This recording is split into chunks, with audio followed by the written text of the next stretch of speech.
Good morning. It is a pleasure for us from Habitat to Humanity to be here with you all today.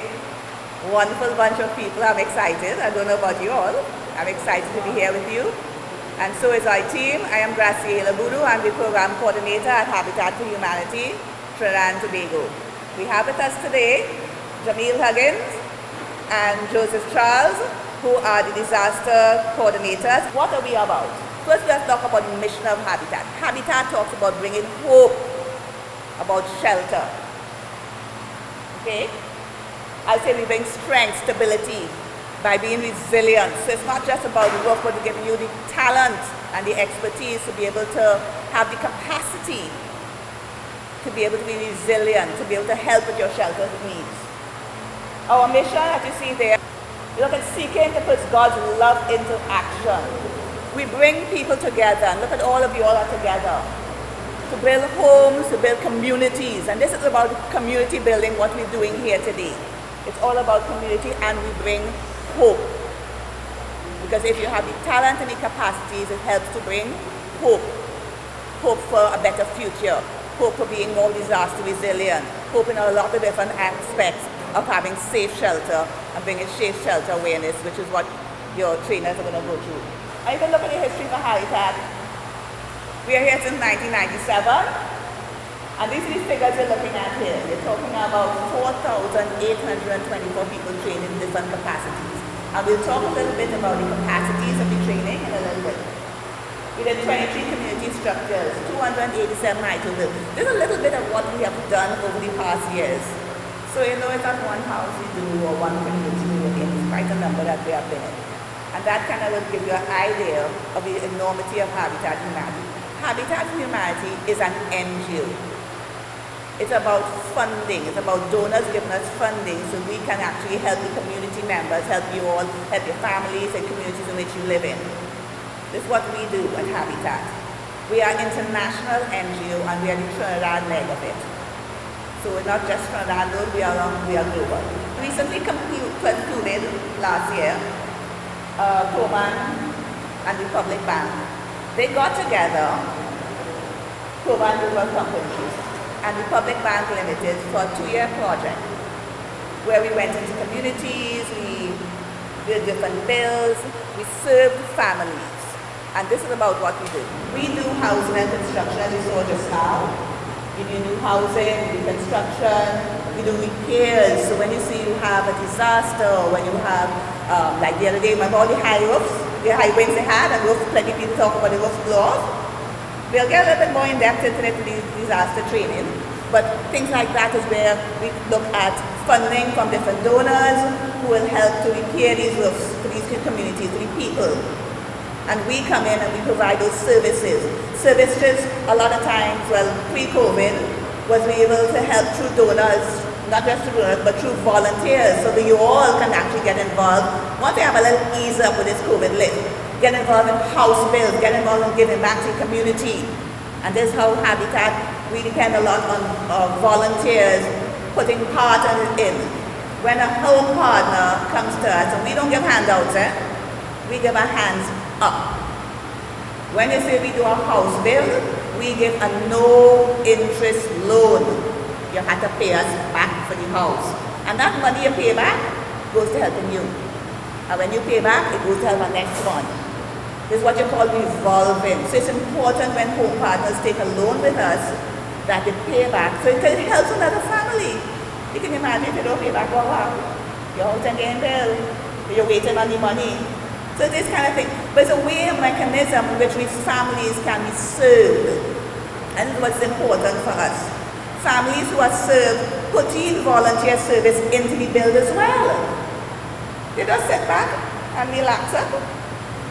No, become part of it.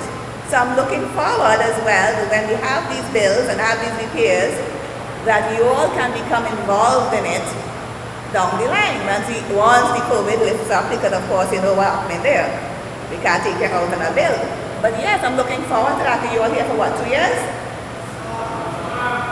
Yeah? Wonderful. By the end of that, you know all in a house bill, right? I'm looking forward to it. I'm looking for that. We do a lot of training, and part of the training is what we're doing here today. Again, funded.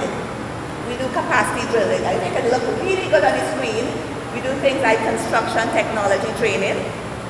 We do financial literacy. We do disaster preparedness, which you are getting today. Yes.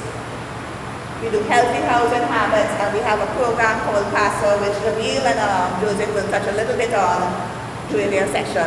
So you get a feel to what we call a participatory approach to safe shelter awareness, where we gather information from the community. So we don't go and say the community of Centennial needs something. We come and ask the community of Centennial, what do you need for your community?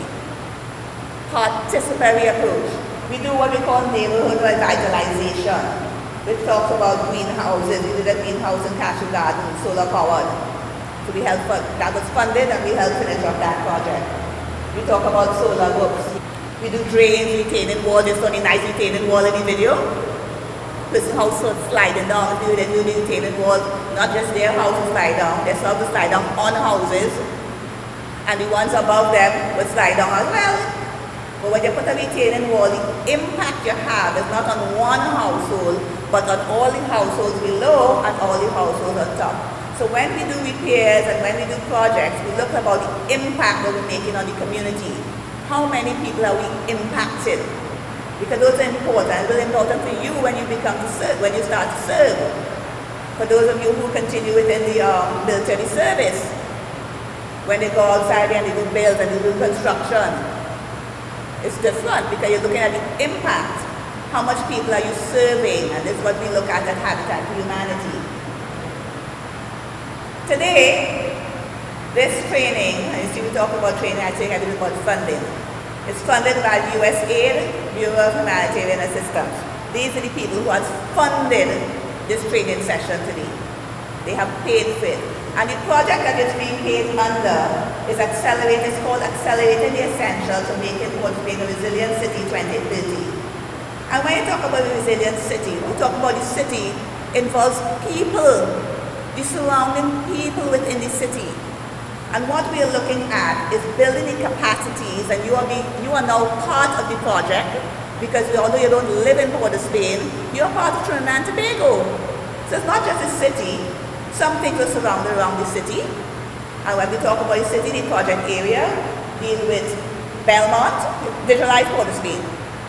Port of Spain, Belmont, St. Anne's River, southern Port of Spain, I see lots there. At the end of the western end is Woodbrook. So it's all the people surrounding the city that was important. And we looked at mapping, we look at data gathering, we look at training and building the capacities of people.